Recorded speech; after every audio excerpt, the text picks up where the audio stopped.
নমস্কার বন্ধুরা, আপনারা দেখছেন সিনে ইনসাইড। আজকে প্রফেসর বিদ্যা ব্যানার্জি ধারাবাহিকের একটি আপডেট নিয়ে চলে এসেছি। প্রফেসর বিদ্যা ব্যানার্জি ধারাবাহিকের আজকের পর্বে আপনারা সবাই দেখতে পাবেন রাজদেব বিদ্যার শাড়ি গয়না সিলেক্ট করে দিয়ে চলে যেতে গেলে বিদ্যা তাকে আটকে দেয়। বিদ্যা বলে, আপনি এখন কোথাও যাবেন না, আমার না আজকে মোচা চিংড়ি খাওয়ার খুব ইচ্ছে হয়েছে, আপনি সেটা রান্না করবেন। রাজদেব চমকে যায়। রাজদেব বলে, কি, আমি মোচা রান্না করব? আমি আগে এসব করিনি। বিদ্যা বলে, আগে করেননি তো এখন করবেন।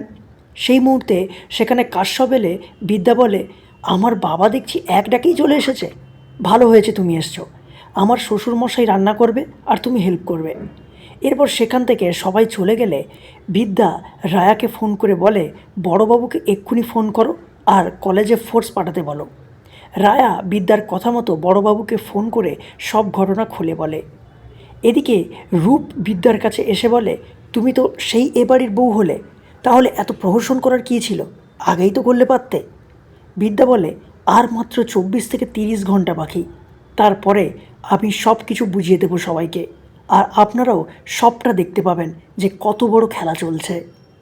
এরপর বড়বাবু বিদ্যাকে ফোন করে বলে, এই কলেজে সব দাগি আসামি রয়েছে, আপনি সব ছাত্রছাত্রীদের এখানে জমায়েত করতে বলে ভুল করছেন, কিন্তু ওদের যদি কিছু হয়ে যায় তাহলে কিন্তু এই সবটার দায় আপনার উপরেই এসে পড়বে। বিদ্যা বলে, যতদিন প্রফেসর বিবি আছে ততদিন ওদের কিচ্ছু হতে পারে না, এটা আপনি মনে রেখে দেবেন। তাহলে কী হতে চলেছে বন্ধুরা, জানতে দেখুন প্রফেসর বিদ্যা ব্যানার্জি। ভালো লাগলে আমাদের চ্যানেলটিকে সাবস্ক্রাইব করে পাশে থাকবেন। ধন্যবাদ।